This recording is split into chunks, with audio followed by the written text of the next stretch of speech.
became governor of the Central Bank of Croatia, but don't be intimidated. I expect you to surprise him with a lot of questions and problems, so don't hesitate to interrupt me as usually. Okay? Thanks. Yes, thank you very much. Go ahead, mate.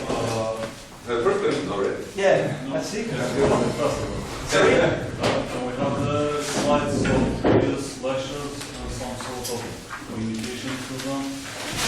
Yes, we'll talk about that later on. Come to see my office and we'll talk it too.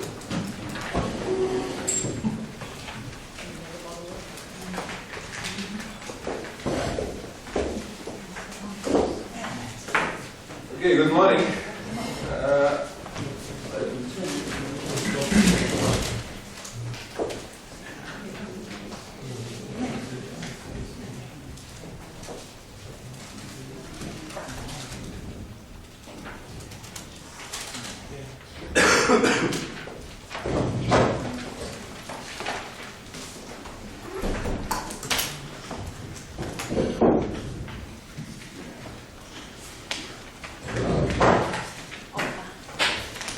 Excuse me, I have a first question.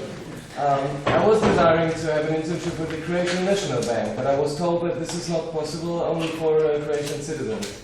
Is the Croatian National Bank going to change this policy in the light of EU legislation?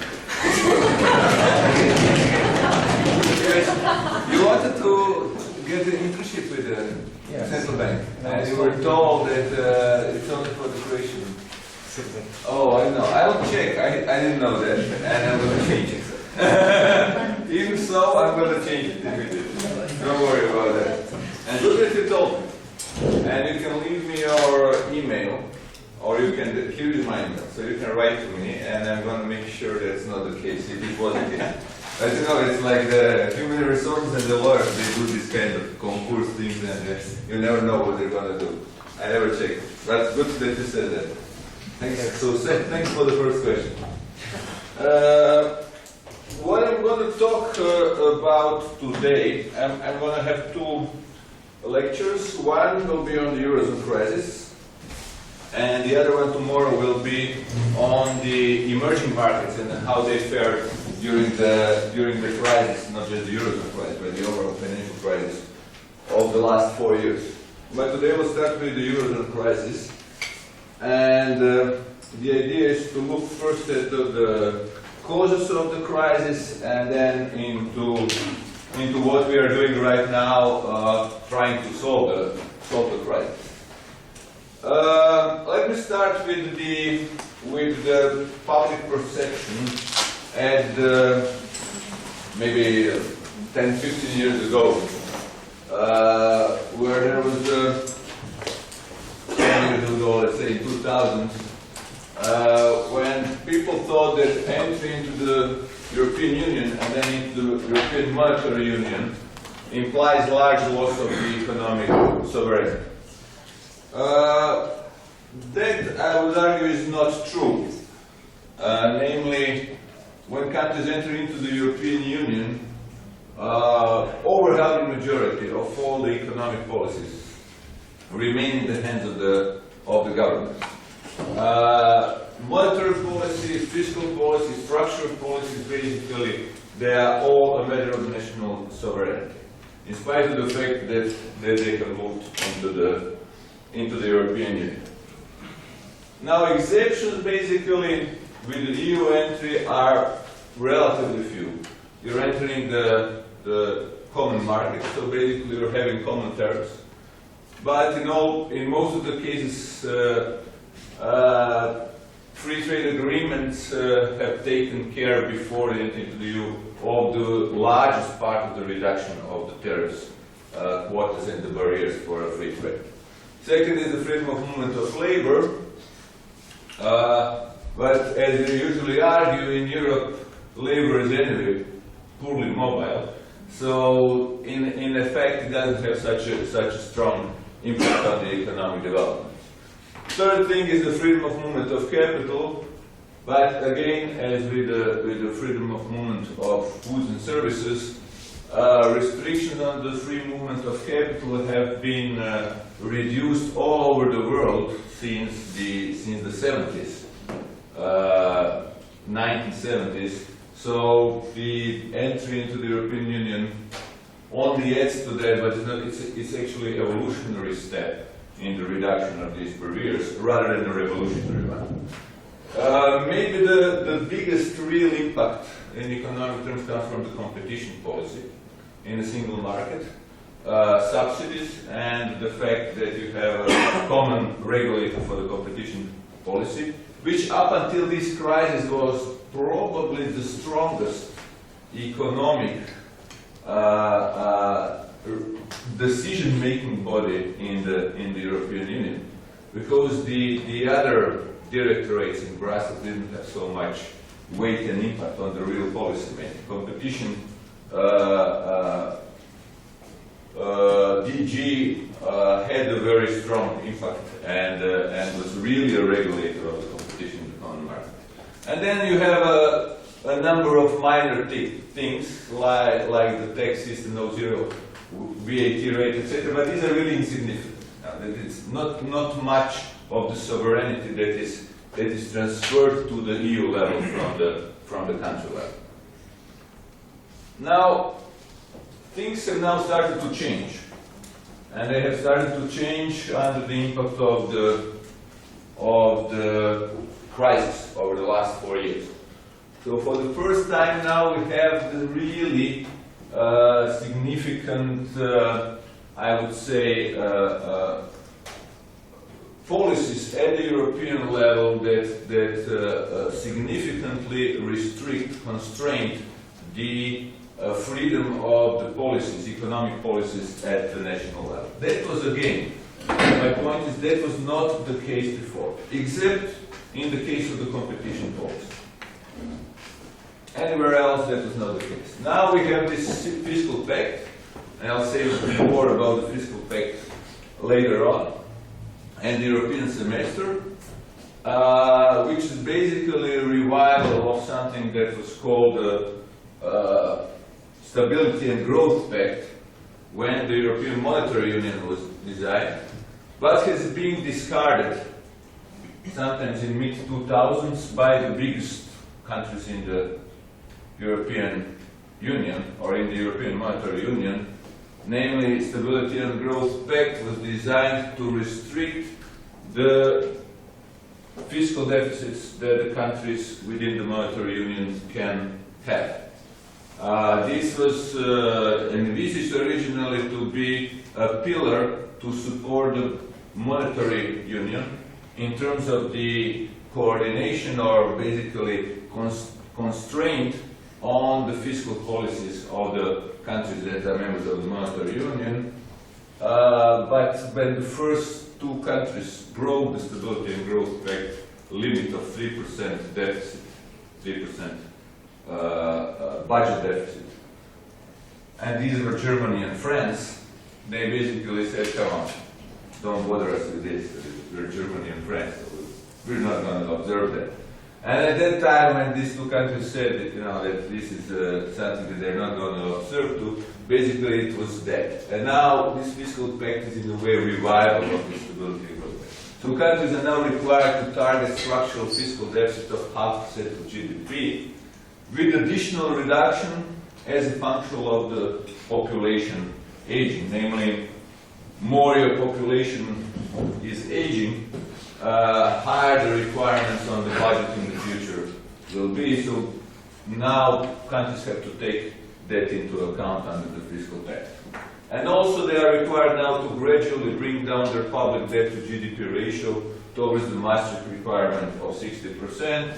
And the dynamics of the reduction of the public debt to GDP ratios depend, of course, where you start from. There are countries which have under 50%, there are countries which have 67%, so those obviously that have large public debt to GDP ratios will require more time to reach the Maastricht requirement. But this is now a really significant constraint of the national fiscal policies, which did not exist before.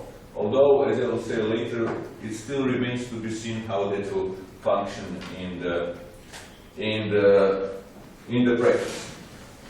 The other constraint on your policies starts basically once you enter the exchange rate mechanism of the monetary union, which is like anti-champ of the European Monetary Union waiting room, where you have to spend 2 years observing the requirement that your exchange rate basically should be pretty much fixed to the euro.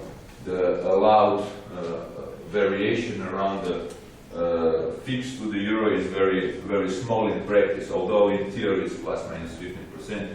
In practice it's very small. Also you have to target at that time the inflation rate, which needs to be less than 1.5 percentage points higher than the average of the EU countries with the lowest rate of inflation. And you have to be also targeting the interest rates, because the interest rates on domestically issued debt, long-term debt, which means 10-year bonds, needs to be not more than 2 percentage points higher than, again, the 3 countries with the lowest inflation rate in the EU. So combine these 3 criteria, which you have to observe once you enter into the exchange rate mechanism, present a clear constraint on your monetary policy. Before you enter into the ERM, you don't have that constraint. Your monetary policy, you're allowed to float your exchange rate. You don't have an inflation that you have to target rate. So it's basically, again, fully almost a matter of the national sovereignty. Okay. Now, upon the Eurozone entry, there is a real loss of very important part of the economic policy making sovereignty. Clearly, you lose the monetary policy tool.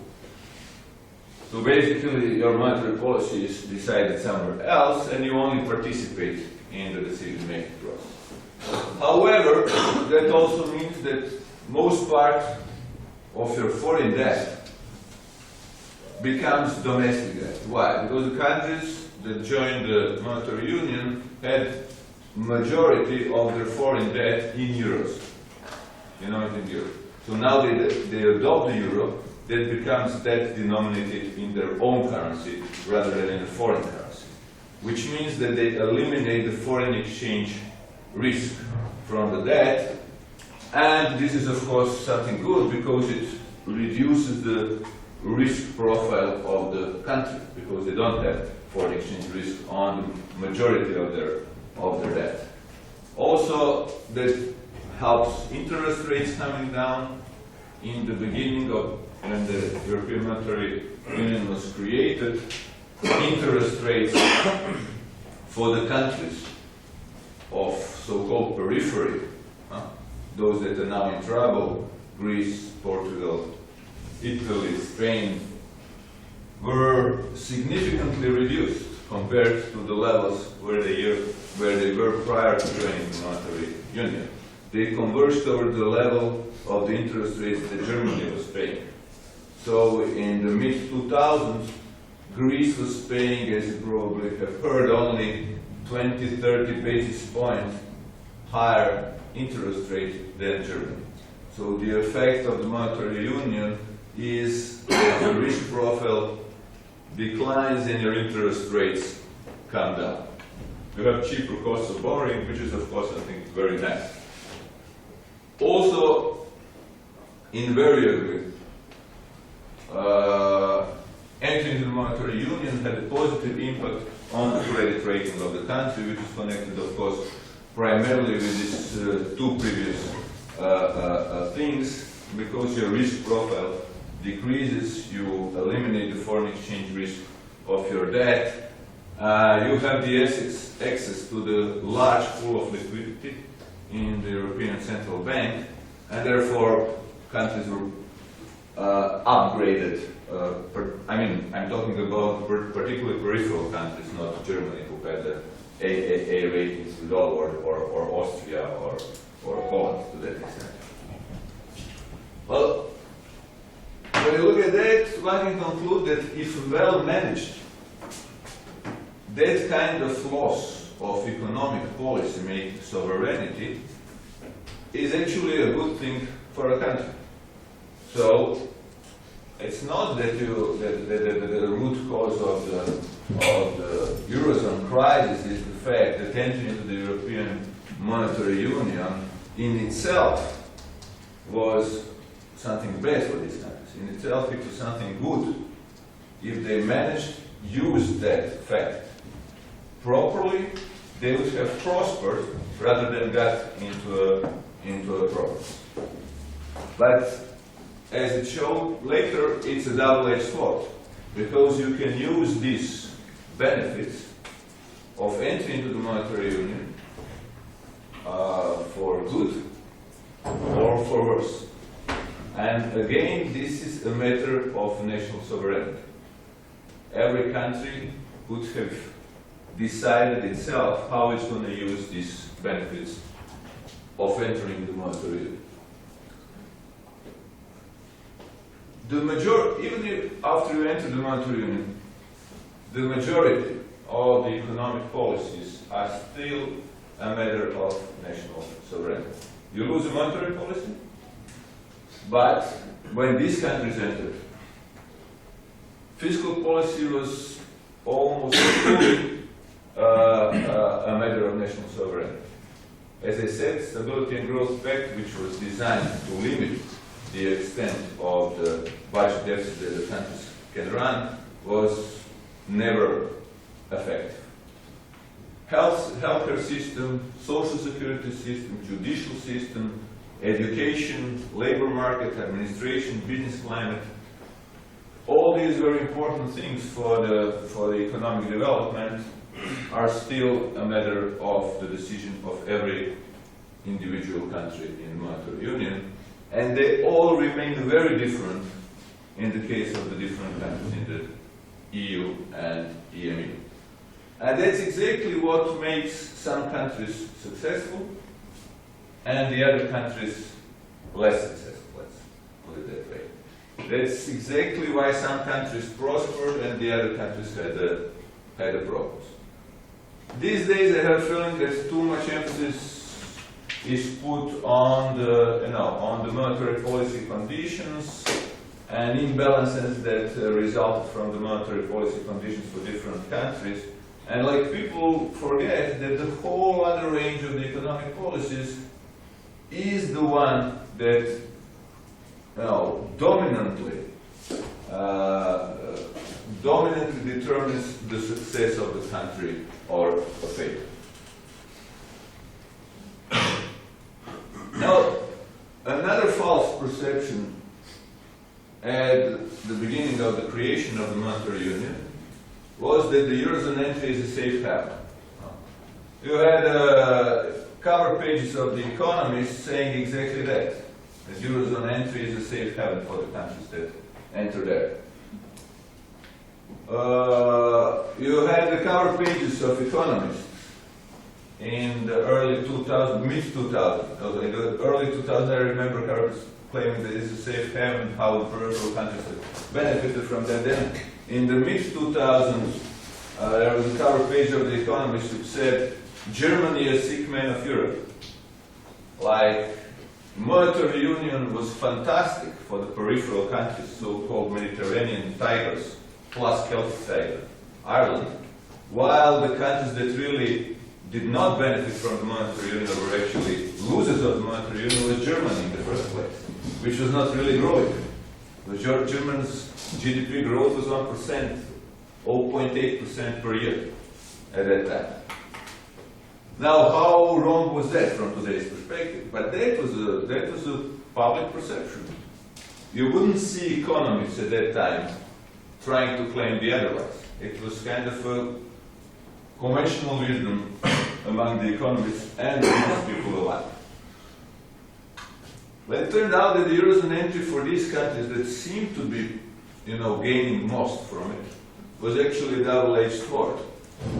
Because they did not use the remaining sovereignty that they had, fiscal and structural policies, properly in order to reduce their vulnerabilities, but actually they did just the opposite.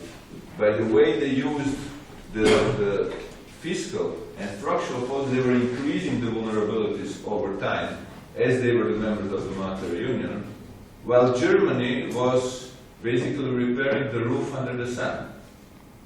And these guys from Mediterranean, oh, I also come from Mediterranean, were having fun under the sun, while Germans were working on the roof. And then, of course, it exploded in 2009.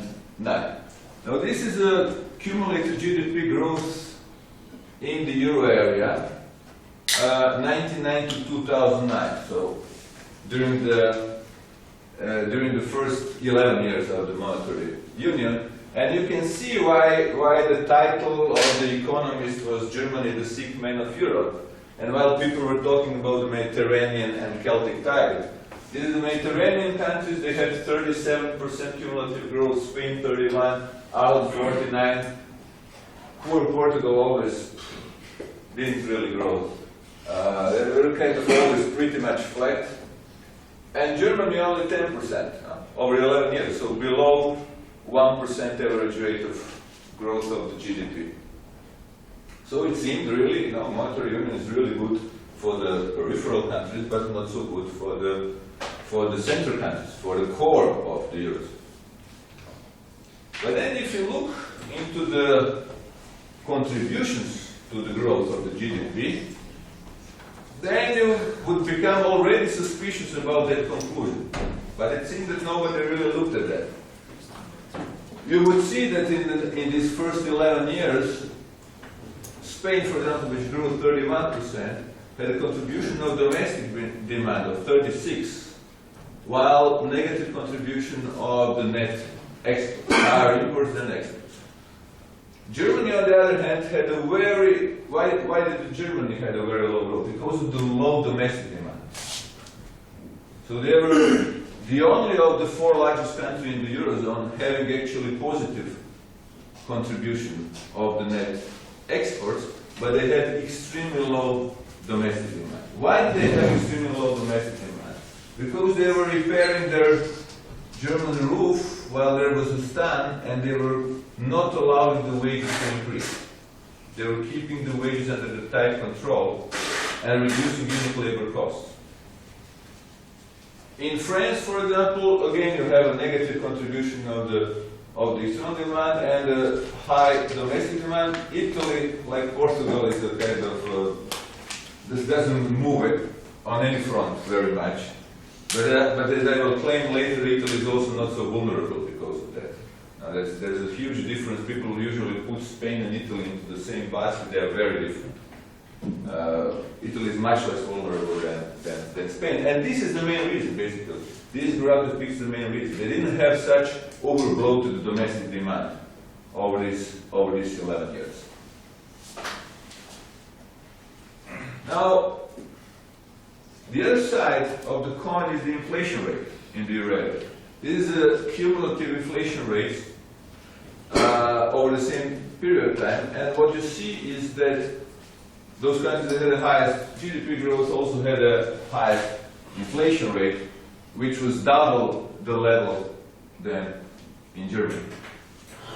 What does that mean? That with the fixed exchange rate, nominal exchange rate in the monetary union, they were gradually losing competitiveness because of the inflation differential, and they could not adjust with the exchange rate, which means that they should have adjusted through the fiscal and wage policies, which, if you look at this graph, they were not doing, because if they were doing it, then they would have not seen such a rapid increase in the domestic demand, which was the main driver of the GDP growth.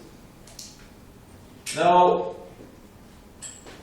if you look at the real interest rates, which are the consequence of the difference in the inflation rate with the common monetary policy and the common interest rate policy, then of course countries that had a high inflation rate were facing actually negative, low or negative real interest rates. So in the first period, for example, beginning of 2000, you can see that countries like Greece, Spain, Ireland, or Portugal were having negative interest rate. Italy basically zero non-positive almost real interest rate. What is that? And then I think I have, yeah.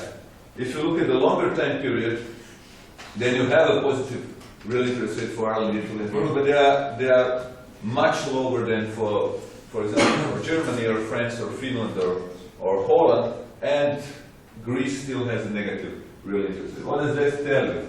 That tells you that in these countries that have a negative real interest rate, it doesn't make sense to save, but to spend, to borrow and spend.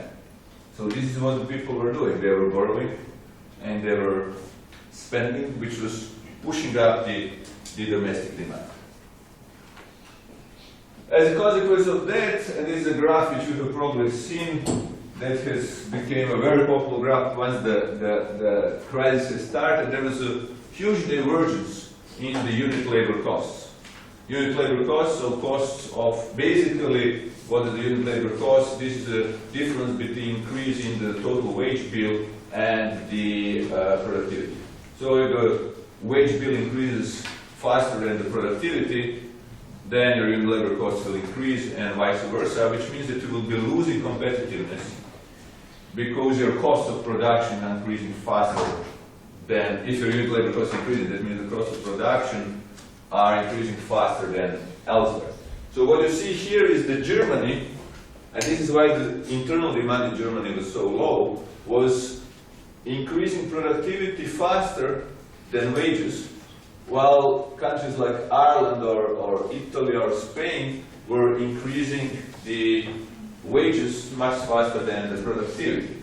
So over the 10 years' time, the difference in the competitiveness based on the unit labor cost, for example, between Germany and Spain increased by 25%, or Ireland even more. 40% almost. So this is a huge diverging path in terms of the competitiveness of the countries in the monetary union. And they cannot adjust to the exchange rate. They have to adjust to the unit labor costs in the end. How do you explain the Netherlands? Because you said that they had kind of high real... Netherlands is the exception if you look at the north-south. Yeah? Netherlands here belongs to the north. They were not having the proper wage policy. They were also allowing. Well, basically in Holland, the explanation goes through the unstable government that they had over the last 10-15 years. In Holland, there is a lot of nobody is having a stable majority there, and that has fed into the less wage policies in Holland. This is the usual case when you have unstable, thin governments. But then 10-11, which I think I have this graph here, or later, you will see that Holland started to also adjust relatively quickly. But everybody started actually to adjust. However, Holland still remains net exporter. They are so strong in exports that even this loss of competitiveness versus Germany did not hurt them that much. They are still net exporter. Now, this is a graph which shows the unit labor costs and the budget position of different countries, which should then give you an idea why you had such developments in these countries. Namely, the countries that had a larger budget deficit had a more rapid increase in the unit labor cost. So this is a typical political economy. You borrow to distribute money into the wages to get re-elected. And you do that until you can, until the crisis strikes. So if you do that for too long, you definitely end up in a crisis. But countries can do that for prolonged periods of time. They can do it for 4 years, maybe they can do it for 8 years. You've seen here that they've been able to do it for even longer. Why they were able to do it for even longer in the monetary union? Because the scrutiny of the markets was not there. Why the scrutiny of the markets was not there? Exactly because they were the members of the monetary union, and because of this perception that the monetary union is a safe haven. And the markets believed, these guys in the monetary union, therefore they will be assisted by the European Central Bank. Therefore, there will be a solidarity within the monetary union, although it was never tested. And their borrowing costs remained low. So they were able to do it. And I'll show you another reason a bit later. But again, and I repeat the slide, through all that period they have different structural costs, very different from country to country. Now, this is then amounted to the accumulation of current account deficits in the countries that are running resistant current account deficits. So, for example, Portugal or Greece accumulated over that period of time 1 GDP in current account imbalance. So basically this is an increase in their foreign indebtedness to a large extent.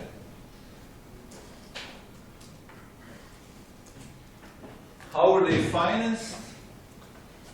They were financed primarily, so this is share of outstanding debt securities held outside the euro area at the beginning of the crisis in 2008. That tells you how much of the debt that the Eurozone countries issued was bought by the countries out of the Eurozone. The remaining part was bought by the countries within the Eurozone. So it's a kind of internal imbalance within the Eurozone. And this is very interesting because what you will see here, and probably I wouldn't have expected it ex ante, is that Americans, Asians, were actually buying rather a high-grade debt of Finland, Germany, or Austria, while the Landesbanken were rather buying the debt of the Greece, Italy, Portugal, Spain. Yeah? So, even, which is incredible, the perception, well, it's not incredible, but people would not ex ante probably expect that. What does that mean? That these guys in the Landesbanken were really thinking that once you're a member of the monetary union, your risk profile is so low and will not increase, then whatever I see is happening to your debt levels, I'm just going to buy because it's riskless. You're a member of the monetary union. While Americans and Asians were looking at it and saying, it's still debt levels, we have some of our own internal risk measures, so that doesn't really look.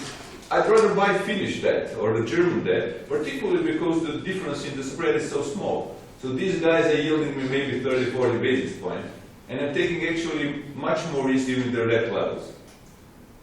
So the risk assessment within the monetary union was much worse than the risk assessment outside of the monetary union. Although these guys might have known much better what's going on here than the guys from abroad.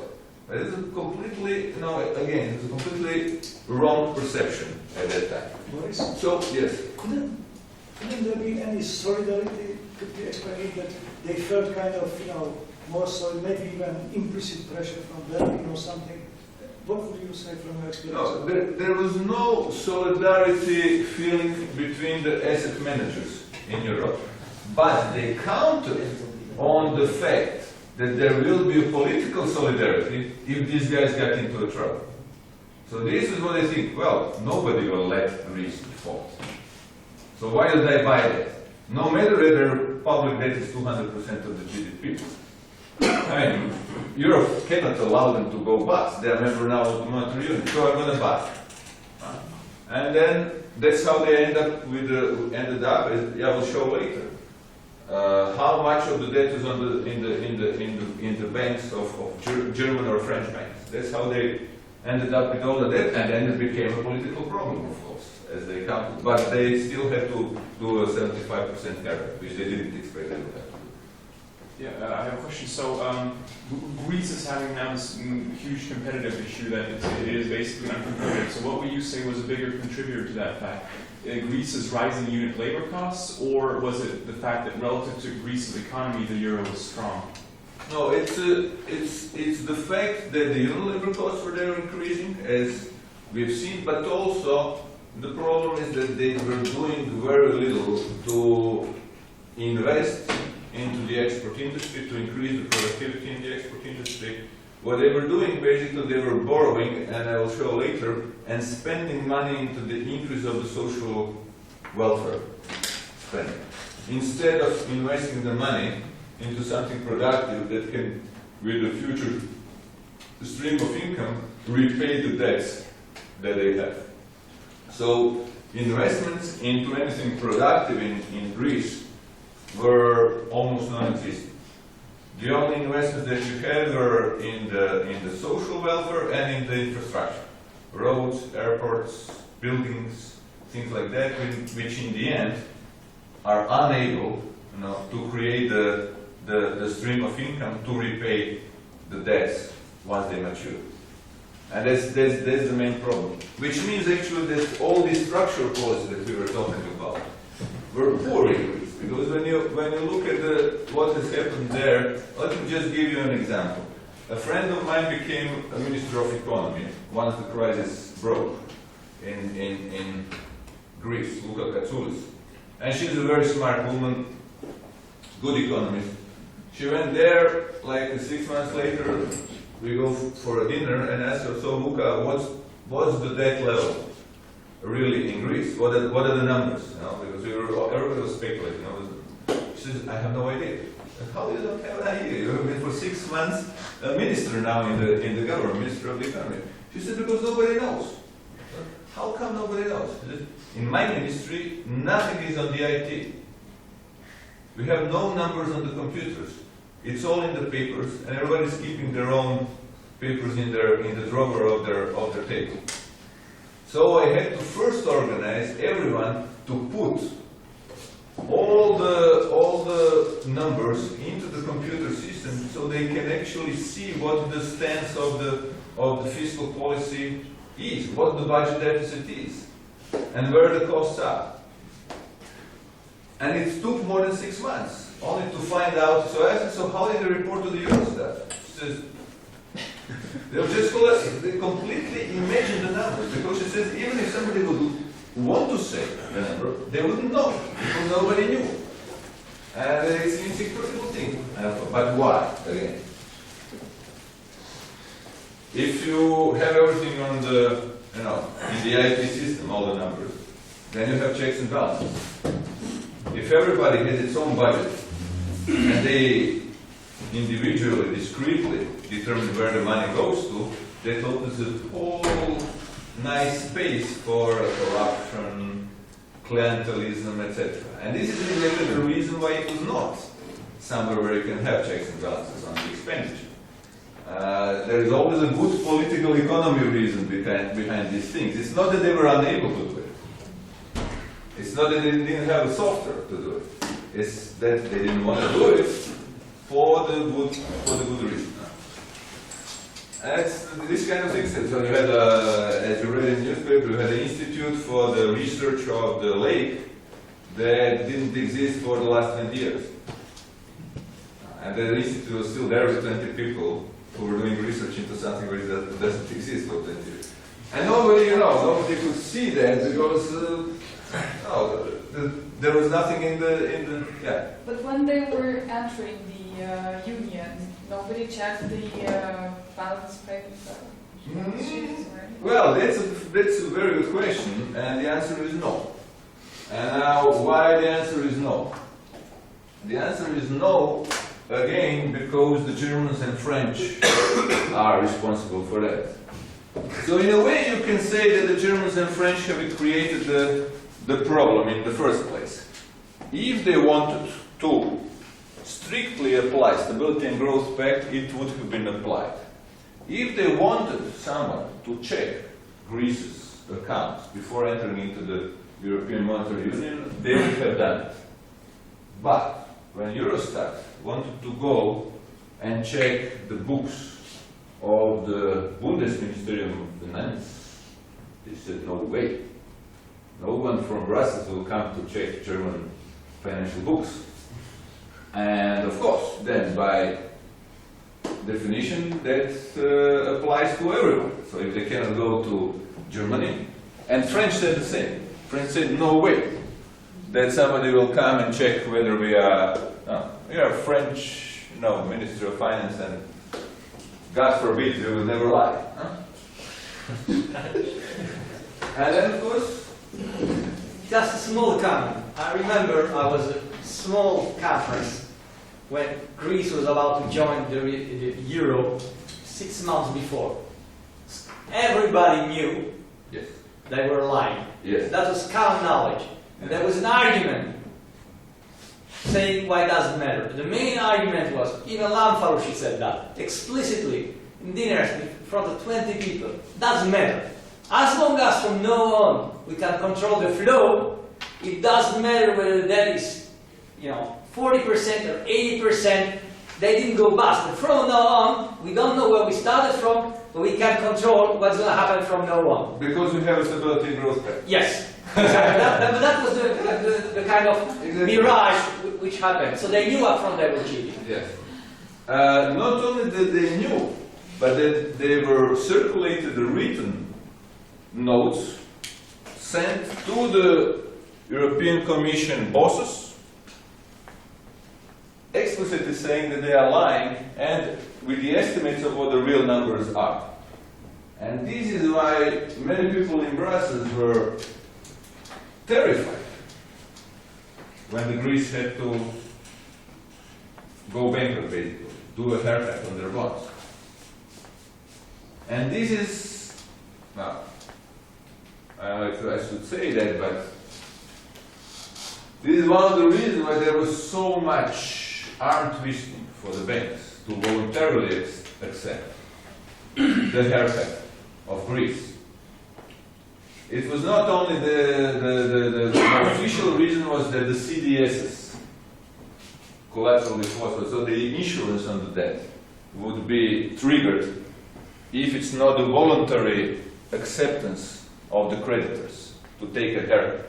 But actually, what might have happened is that the creditors would have sued the European Commission and asked for the damage that they had. Why? Because it didn't disclose the data that it had and of which the written documents exist. So they could have subpoenaed these documents and sue the Commission to basically compensate them for this loss because they knew the real numbers and they didn't disclose them, and the Greece was permanently issuing the bond prospectuses when they were raising the money in international capital markets, lying, actually presenting the wrong numbers.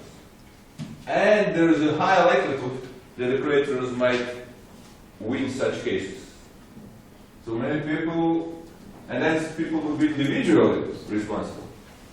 From the President of the European Commission who knew it done. And so people were extremely terrified by that problem. Why then not expel Greece from the Eurozone? Just Oh. doesn't deserve to be there. Well, yes. Well, there is a big difference between conclusion that it doesn't belong to be there, on which we can agree, given that they lied in the first place to get in, and the way how you can expel actually someone from the Eurozone. Namely, once you want to do that, that creates a huge now set of the problems. It cannot be an orderly process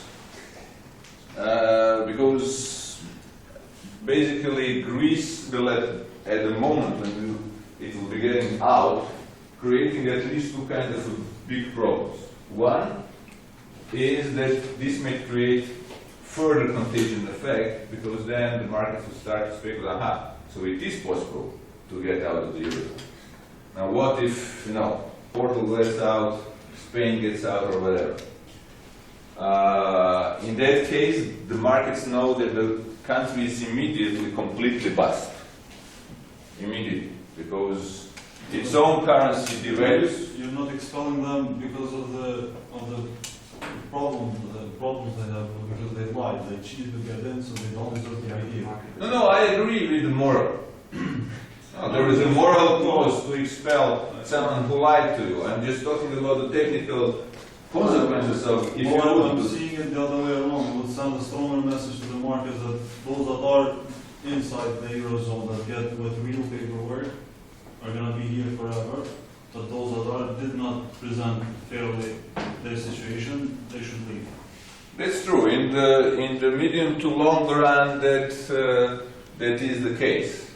But in the short run, you have a huge problem because the contagion effect will certainly be there.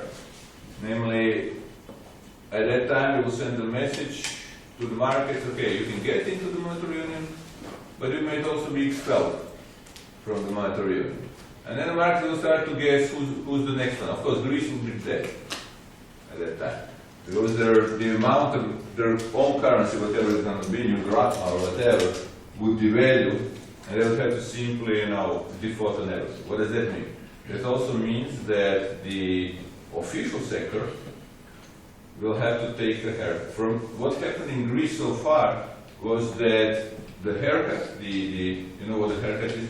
So I owe you 100, pay you back 75, 25, so the haircut is 75. You lose 75. So the only part of the financial sector that took the haircut was the private sector. Official took so far zero of the haircut. At the time, if the Greece goes out, that means that they remain liable to the European governments through the EFSF, European Financial Stability Fund, and to the ECB, even much more money. And then the ECB basically loses capital. So it has to be recapitalized. And Angela Merkel has to go to the voters and say, this is how much Greece cost you. Now this is not a contingent liability anymore, but it's a loss for German taxpayer. And then you have Wilhelm Zeitung who says, well, you Hans, the Greece costed you that many euros, that many cents. So this is not a very easy thing to do. And politicians in Europe would rather not like to see that happening. That's why if you read the newspapers, they always say they're kicking the can down the road. They know that Greece is unable to repay the debts, but nobody wants the default of Greece to be translated into the official accounts, which means ESM, EFSF, European Financial Stability Fund, and the ECB. Because then they would have a political problems. I don't know how Merkel would get re-elected if that happens before the elections in Germany. Before the elections in France, everybody was saying, but these losses for the European taxpayer connected with the Greece will not be realized up until the French elections. But then the French elections were gone and the German elections were done.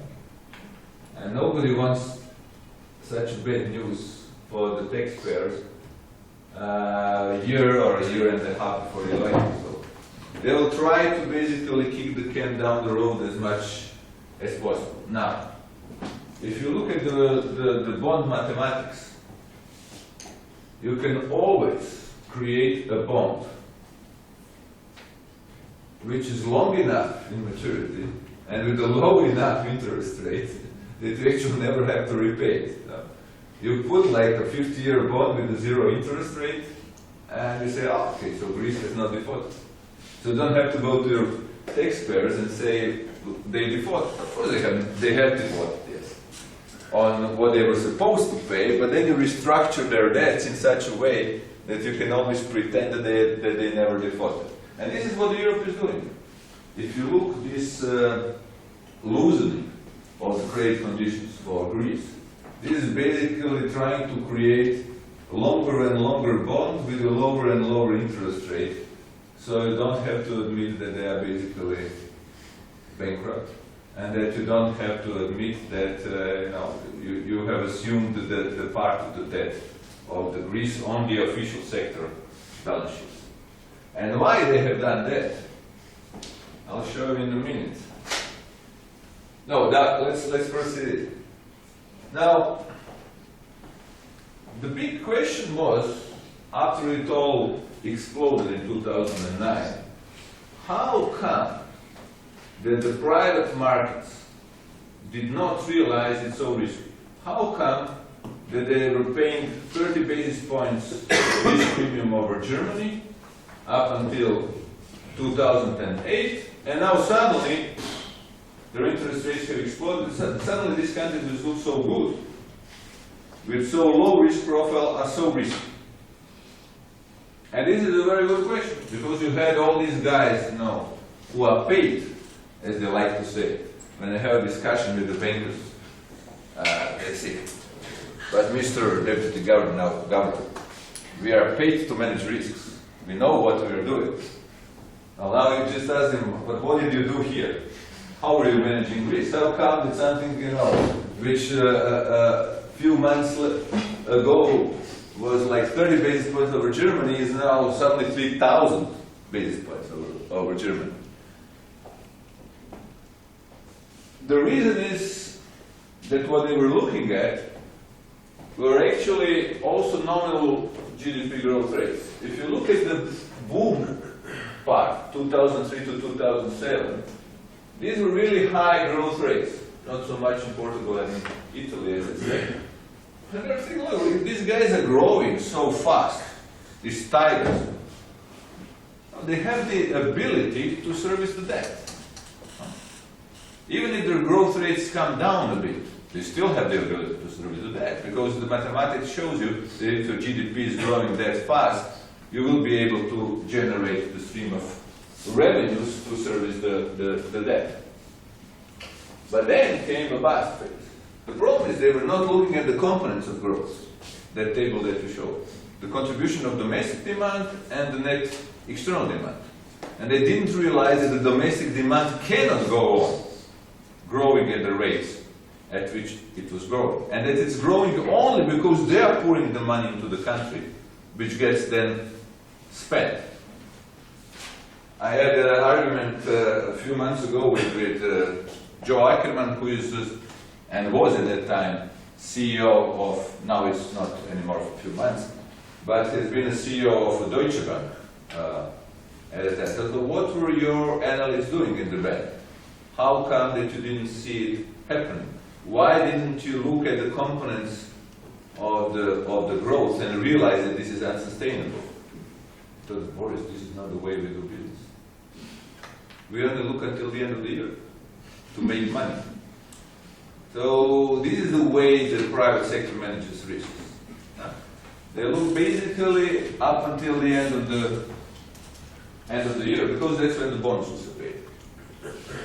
There's the time horizon. They are very myopic. So you have both the private sector myopic in that sense, and you have politicians who are also myopic. So the two myopies create such a huge problem. So now we have a bust part, you know, where basically you have difference from boom to bust of 10 percentage points of the GDP growth. For example, Greece, Ireland, or 5, 8, 3 here in these other countries. Croatia, I used to demonstrate something to my own compatriots. External adjustment needs.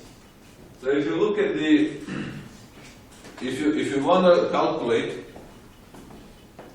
what has to be the stance of your current account balance in order to keep your foreign debt stable, so not declining, but only stable at the level at which it is, you can calculate the trade surplus for each country required for the sustainability of foreign debt. So you had the actual trade balance at the beginning of the crisis in 2009, and this is the trade surplus required for sustainability.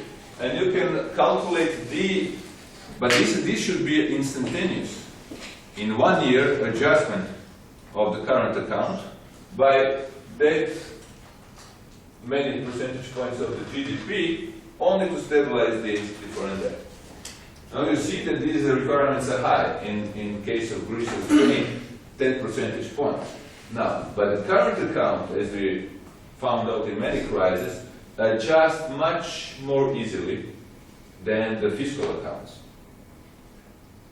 If you look at the gross foreign debt at the beginning of crisis in these countries, here you see that the gross foreign debt was, in Greece's case, or Portugal, 6 times, or Spain, 6 times, 6.5 times the exports, and 5 times the tax revenues. Because how can you service your foreign debt? Either by exporting something or with the ability to raise revenues domestically to repay the debt. So the ability of these countries to do that was very low. Italy, as I said, doesn't actually belong in terms of, if you really look as an economist, it's not as nearly as vulnerable as the other countries. Excuse me, sir. Yeah. As an illustration, could you mention some other countries here, like Germany, France, as a rule of thumb, what sort of magnitudes they have in these percentages? No, but Germany, if you look at the net foreign debt, Germany is a net creditor. Yeah, It has more foreign assets than the foreign liabilities. So basically, it's completely on the other side of the table. So they don't have a problem. They are creditors. They claim money from other people rather than owing money to other people. Holland is like that. No, France has a deficit, but its deficit in terms of the tax revenues is, I think, France is something like 50%, so much less than the other countries because it has much higher tax ability to tax its people. It's better than Italy. And if you look at the net foreign debt, so liabilities minus assets of the country, then you end up still with the fact that you have countries which have 2 times higher net foreign debt.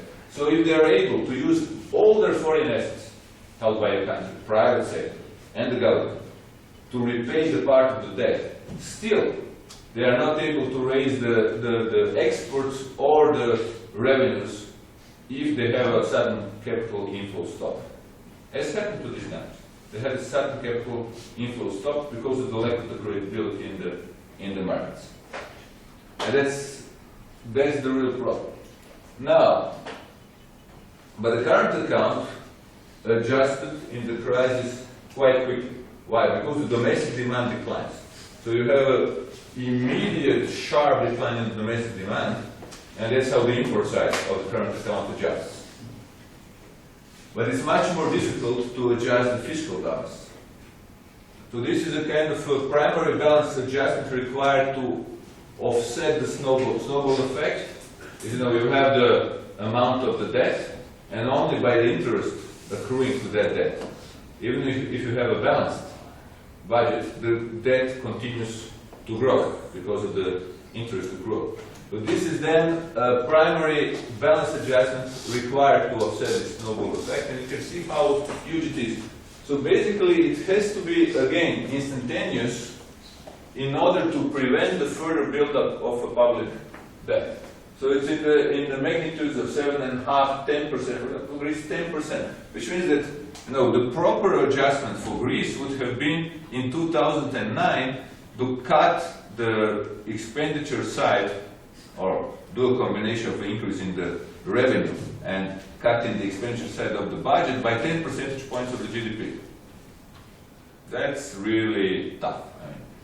Find me a government that will do 10 percentage point adjustment in only 1 year. And if they don't do that, if they do anything below that, the public debt still continues to increase. Whatever they do, they do huge austerity program, as they are doing now in Greece. It's a huge austerity program, and the public debt still continues to increase because it's not enough. There's this snowball effect.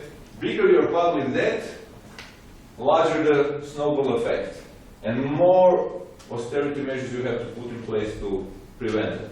And these are the actual fiscal adjustment needs. This is the actual primary balance in 2009. This is a primary surplus only to stop increase in the public debt, and this is the adjustment required to supply. So see, it's 13% in case of the island, 13% in case of the Greece, 10%, 11% on the case of Spain. So this is politically pretty much an impossible thing to do. They did less than half, and then people were in the streets. And then they did a little bit more next year, and people are still in the streets for 3-4 years. Now in Spain they started to go out, they will be out in the streets in 2013 as well. Because the fiscal program, fiscal adjustment in Spain has to continue now for years. It's very difficult, you cannot do 30% of the GDP in one single year. And that's the problem. Now if you extend the period, by only 2 years, you see how the picture already starts to look different. How the average growth rates in the periphery have declined and the increase in the core.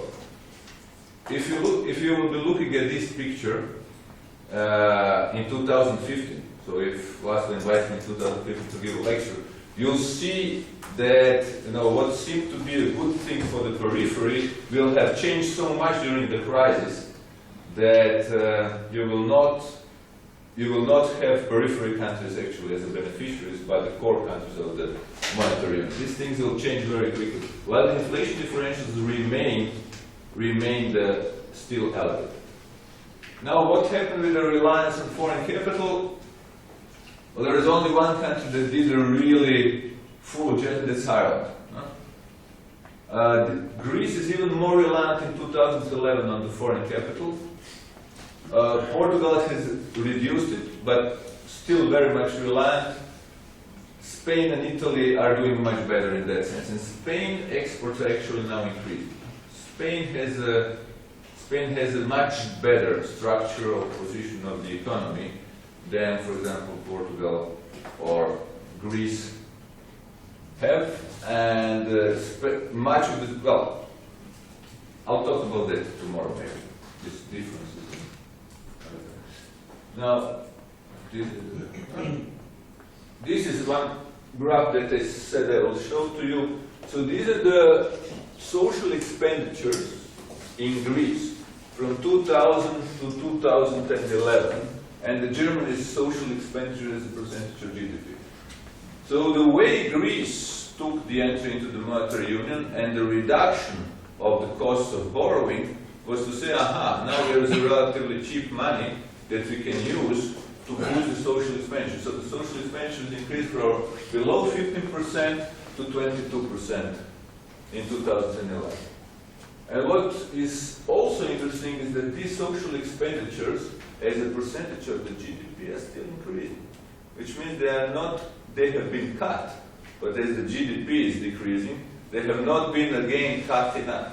So if you think about the political economy and you look at these numbers, you realize austerity is nowhere nearly done. It's more and more, and even more of it, which will have to come in the following years, which will definitely have political repercussions in these countries. The longer it lasts, more severe the political situation will be. I have a question. Do you actually agree with the fact that Greece is basically forcefully imposed these to pass a lot of austerity measures, which in the long run actually decrease its own GDP to a level where the debt again becomes unsustainable if we look at the debt to GDP ratio. So all these austerities would result in such a huge contraction of the GDP that actually they'd have to pay more. Is that an issue? No, the problem is, you're right. The problem is that whichever way you look at the Greece,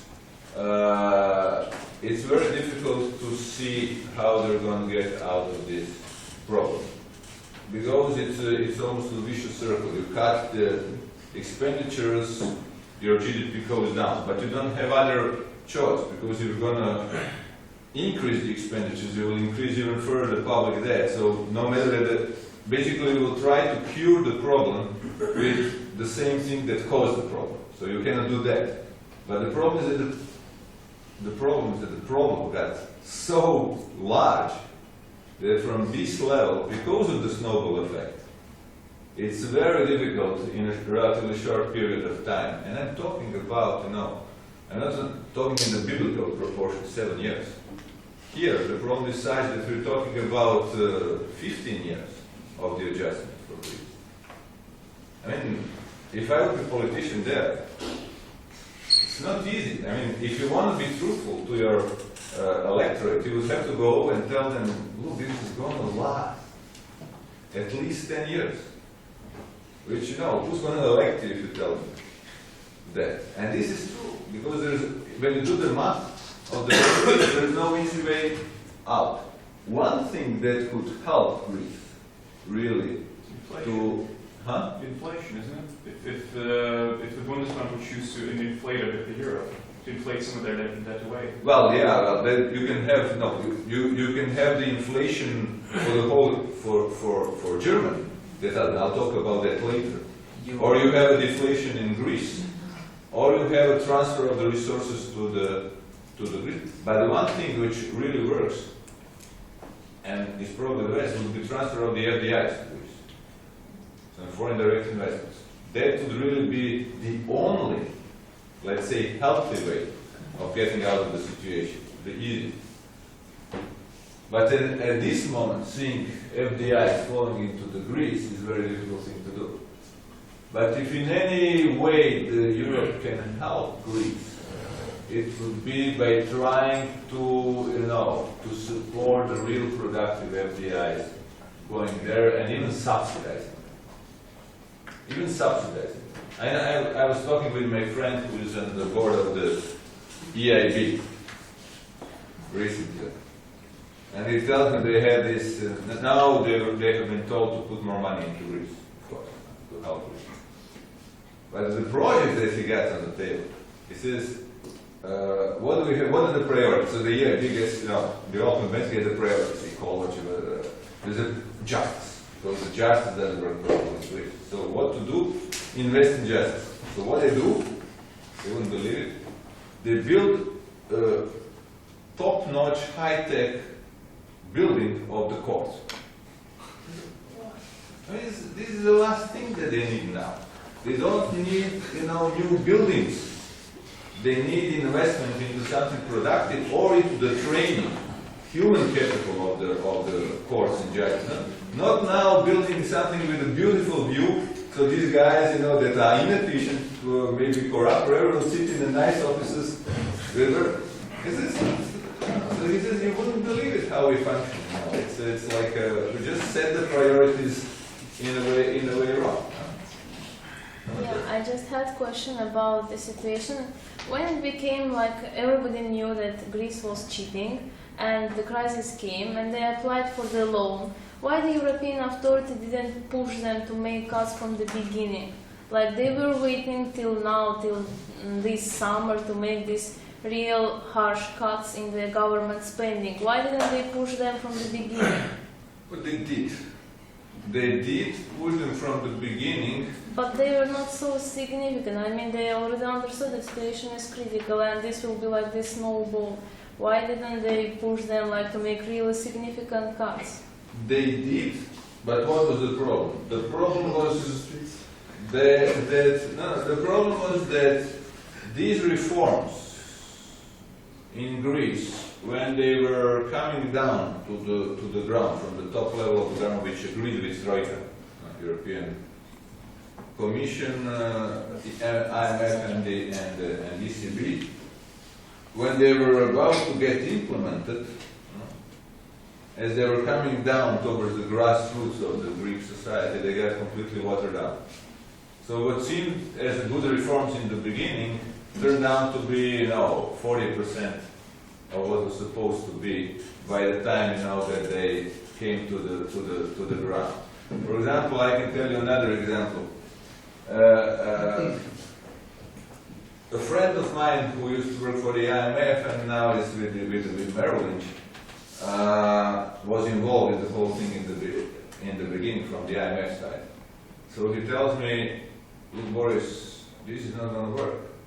And he's Greek, Athanasius. He says, this is not going to work. I said, why is it not going to work? He says, the guy that they have put to run the anti-corruption special squad of the police and Ministry of Finance, he's the guy that I know. He's the most corrupt guy in Greece. He has inside knowledge, that's the point. So how he's going to get the corruption in Greece? And then you have, it's not that that they were not asked. It's that society structure is such that it takes a lot of time to fix the problems. It's not that they. For example, a good example I think is if you look at the reaction to the crisis in Greece and Ireland. So we have Ireland, which got into a huge problem with the mother of banking crisis. Immense banking crisis, unimaginable proportions, which costed the Irish taxpayers 63 billion euros. Completely bust banking system in Ireland. But structurally good economy. So again, that's why fiscal policy, judicial system, business administration, healthcare in a much better shape than in Greece. But the extent of the problem in the short run, even bigger, because their budget deficit was 32%. And their public debt shoot up from the level of 40% to 130% immediately. Oh, yeah. Oh, sorry. Let me give you another answer to your question the Boris cannot give you because of his position. Right? Two answers actually. The first one, you think that the European Union can pressure Greece. The European Union has no leverage whatsoever on Greece. Because Greece is always going to say, well, if I go bust, you're going to be sucking more than I am. And therefore, leverage is on the hands of Greece and of the European Union. So the European Union has very little tools to put any pressure whatsoever. Rhetorically, if you open the journals, obviously you can. But in practice, it has not. Because all the effect that Boris said, there is no real way to pressure it. Because if you go bust, whatever way it does, all the European Union countries, especially the Commission, is going to suffer immensely. The very first thing. The second one is politically not correct, so you cannot say. But I travel a lot. And that's slightly what you said. The ways business and work and many other things are going is completely different. And Ireland is not a good example because they were always different. If you compare Spain and Greece, in Spain you go there you can see that things were different. The siesta disappeared. People are working not 8 hours but 9 and 10 hours. They accept it, and so on and so on. If you took Greece, out of 8 working hours, people are working still 5 working hours, only because the remaining is work. That seems to be a joke, but that reflects very much what's happening. The ways they do business, they work, has not changed. That's the big difference that you can see in daily life. Sorry, just yeah, but I won't say anything. I won't tell you anything today. So this now continues to what Laszlo just said. How much would debt restructuring cost? And these are the bank losses from sovereign debt restructuring in Eurozone territory under the different scenarios. You can draw any scenario you want. Who takes what haircut? No? So that means the forgiveness of the debt to a country again. Haircut. Scenario 1, Greece 50%, the other one, let's say Greece does 50 and Ireland Portugal 30, and the third, Greece 70 and Ireland Portugal 50 and Spain 20%. And this is how much the banks in different countries would be hit by this bank restructuring. So you can see that in this first scenario has already been 75 Greece. But you have German banks hit by, let's say, some 25, 30 billion. French banks, 35, 40 billion. If you remember, who was most opposed to the debt forgiveness haircut of the Greek banks in the beginning? Mr. Sarkozy. Why? Look at the graph and you'll immediately find out. Because the French banks were most exposed to that debt. So my friend, Monsieur Fabreux, went to Sarkozy one day and told him, look, we are in deep shit there. You have to do something about it if you don't want to recapitalize your biggest banks. And then they pushed for the EFSF and Klaus Regel. US, UK not exposed at all, you see. It's Germans and French mostly. And then if you have, let's say, scenario 3, where you have already you have Greece at that level, But if Ireland and Portugal have to restructure as well, and Spain maybe, because of the banking crisis. So if there would be no capital coming into Spanish banks from the ESM, they would also have to do the restructuring of the debt, because they would not be able to service it. But let's say that it's only 20% haircut on Spain. The losses, for example, for German banks would be 140 billion euros. For French banks, there would be 100 billion euros. So these amounts are huge, because the banks themselves, in that situation, cannot raise that money. Particularly when the markets know that they're going to incur the losses. So they would have to get the help from the government. So instead of the ESM, European Stability Mechanism, recapitalizing the Spanish banks, you would have German government and French government recapitalizing the German and French banks. So it's, you know, basically, if you're a politician, you see there you have choice 1, choice 2. So what is it? This one sounds better, because, you know, I don't have to go and recapitalize my banks. But I will contribute to ESM, which will recapitalize the Spanish banks. Or the ECB will extend the loans to the Greek banks, Irish banks, Portuguese. Basically, banks at the moment in Greece, Portugal, Ireland decreasing this loan, because Ireland is probably on the verge of getting the access to the international financial market. But basically, banks in these 3 countries, and increasingly Spain, almost except for 2 banks, are relying on ECB. They cannot get money from anyone else in the market. So if the ECB stops credit lines to these banks, they are out. They are illegal. They cannot get liquidity in the market. So that's how much they depend on the ECB.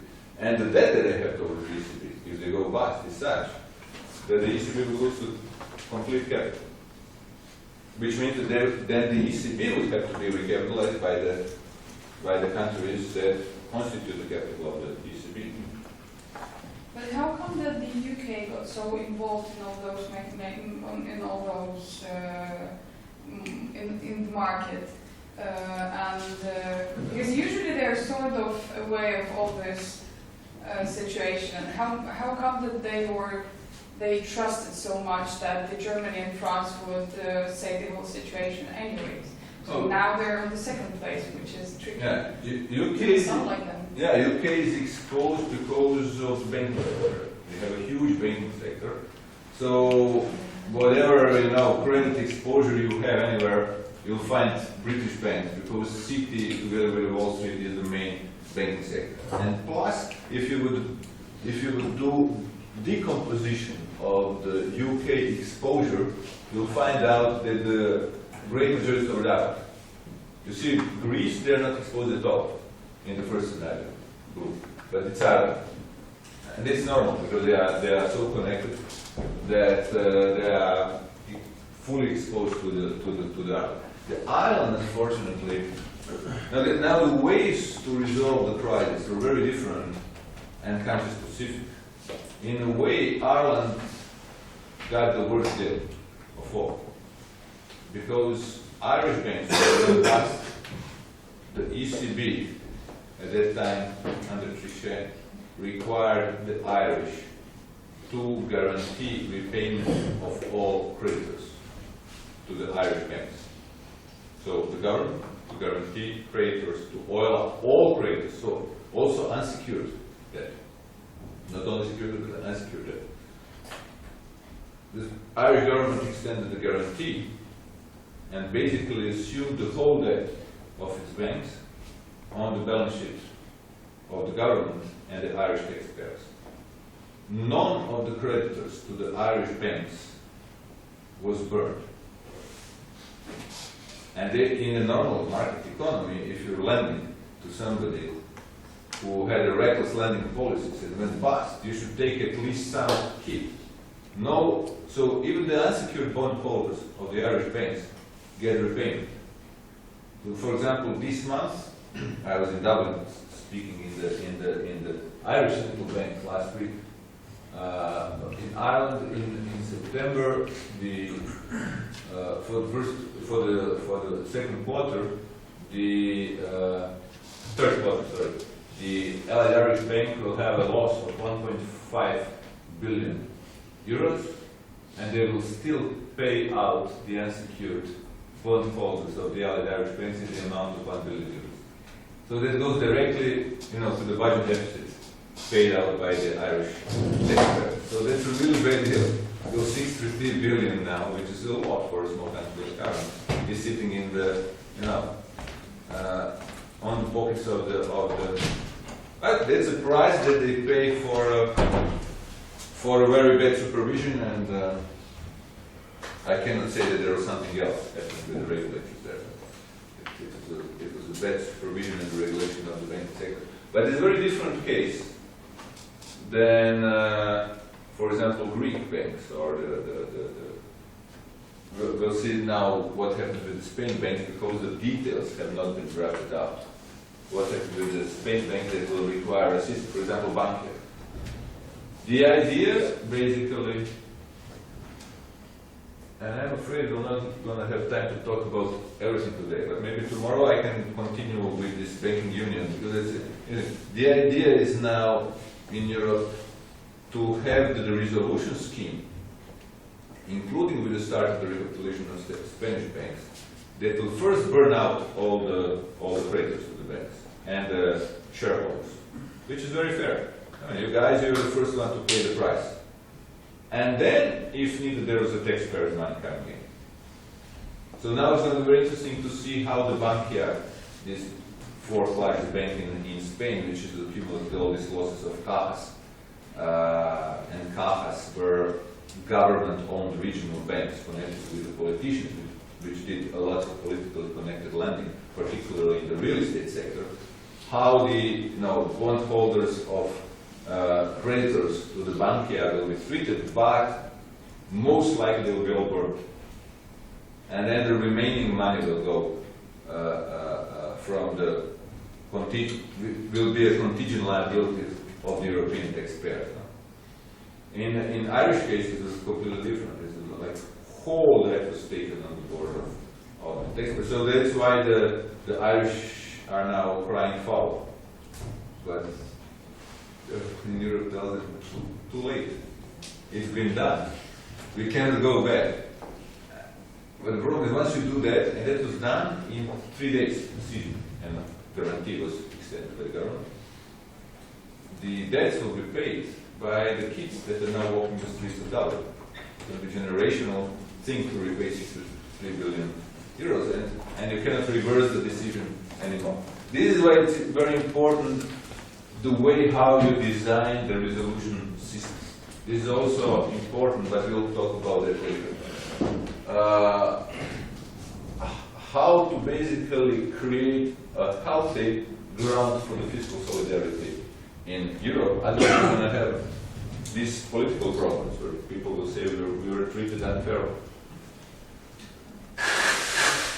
Now, for the size of the problem that you've seen, EFSF, European Financial Stability Fund, which was created with the contribution, you see, of different, you might not be seeing this, maybe too small, of different countries to this EFSF, weighted by their GDP in the European Monetary Union, was sufficient basically when it was created to deal with the problem of small peripheral countries, Greece, Ireland, Portugal. But is clearly not sufficient to deal with the problem of Spain or Italy if they get into problem, because it's too small. When you look at the amount of money, 440 billion, and you add to that what the IMF has and this European Financial Stability Mechanism, which is only 60 billion, you come up with the 750 billion euros. Now the ESM will be larger, but ESM again with $1 trillion euros will not be enough to deal with the full-scale crisis in Spain or Italy, because it's again too small. If you look at, for example, only Italy's 3-year gross financing needs, they are 814 billion euros. And much of the money that is in the EFSF has already been used through the different programs. So you don't have a full, as they say, backstop for the crisis in monetary union. Backstop is the word that is often used. Firewall, bazooka, whatever. They use different terms for the same thing. So enough money that you can use now to stop the crisis. Now, because the governments politically could not... Now, the interesting thing is also that if you look at these contributions to the EFSF, now, this is the way to think about Europe, how it functions. What's the political economy of the problem? That 5 governments resigned during the process, or as a consequence of the process of the crisis, because they had to convince their voters and the parliaments to vote for the contribution to the EFSF directly. And more governments have basically had to give up indirectly. In Slovakia, for example, we had the immediate resignation of the prime minister. They had to contribute, what, 5 billion, I think? 4.4 billion. For Slovakia, 4.4 billion is a lot of money. And you have to go to the parliament and say, now, we have this crisis in Greece, Portugal, and Ireland, and therefore we have to put 4.5 billion. And it's not easy, no, it's really not easy. You can imagine, if you're a politician in a country, Boris, just be fair with the student. This is not cash upfront payment. No, so it's contingent liability. Explain that in a few words because that's absolutely. You're absolutely right. So this is not a. This is a kind of a guarantee. This is a commitment guarantee, which means it's a contingent liability. That means if the Greece goes bust towards the official sector, it's not only, as I spoke before, Angela Merkel that has to explain that to the Bundestag, but it's also the Slovakian Prime Minister that has to go and explain that they also lost their money in the EFSF. So for anyone here, this is why it's so difficult to expel a country, because it immediately defaults. So every Prime Minister has to go to his parliament and explain that they have actually lost money, and it's a cash at that time. They have to pay that money from their own budget. It means that their own budget has to go down. For a small country as Slovakia, 4.4 billion is a lot. As a proportion of GDP, it's also a lot. And they say, and we're paying for the guys whose GDP per capita is higher than ours. They say, okay, for Germans, they're paying, but their GDP per capita is much higher, or guys from Luxembourg, but we have like half of the GDP per capita. We're working more, longer hours, and now we have to pay for that. It's not politically fair. So the political economy is difficult, and these are the realities. This is why it's so difficult to solve the issue. Now, this also, so not only that it doesn't address insolvency risks of the countries, but ESM realistically cannot buy substantial amounts of discounted periphery debt in the market. You know, the ECB was requiring politicians in Europe to set up a large enough fund, firewall, that would be able to buy enough of the peripheral debt. Then they went back to ECB and said, we cannot raise more than we have. And this is not enough to credibly tell the markets, we're there and we'll buy as much as it needs to stabilize the yields. Otherwise, if you have, the problem is, once you decided to intervene in the markets, then you have to be able to go all the way. If you cannot go all the way, you're going to lose money. Because these guys, speculators, will immediately find out that you don't have enough money, and they will shave you. So you have to be sure you have enough. The only institution that has enough money is ECB. So they went back to the ECB and said, we cannot raise more than 1 trillion. That's not nearly enough with the current commitments to be credible with the markets. It has to be you. And then Draghi pulled out this bond buying program and said, okay, we're going to do that, but only for the countries that engage in the program, officially ask for help, and therefore get the conditionality for the help that we will provide by buying their bonds in the market. And then the markets will know that we have, unlimited firepower, and we can always kill them. And then the idea is, if you have unlimited firepower, you will never gonna have to use it.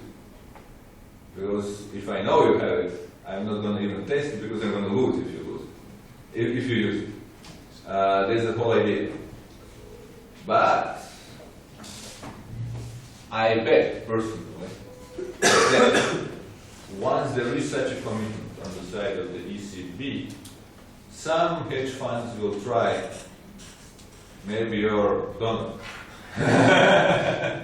some hedge funds will try to test whether the ECB will get in and how much they are ready to get involved into the bond buying program. It's going to be very interesting. It's very indeterminate what's going to happen. But I bet there will be someone who will like to find out how far they are prepared to go in buying it. The problem, of course, yeah. Why would someone expect Greece to pay 12.4 billion euros if the whole stuff was sort of created for the purposes of helping them for the first point? Because this is the logic of the European architecture. If you participate in something, you have to contribute by the percentage of your of weight in the GDP that you have in the euro. So nobody can be excluded. That's how the euro functions. So even if that is targeted primarily for you, you have to participate in that. But what I wanted to say is, yes, the problem will be, and that's what everyone knows today, that if the Spain doesn't ask for a help, then the fact that the ECB is ready to act as a firewall, backstop for European countries is void. Because they can only start to do that once the Spain asks for official help, which means that then Spain has to accept the terms of Troika, EU, ECB, and IMF. And then this is a difficult political problem in Spain. A colleague of mine is the head of mission for Spain.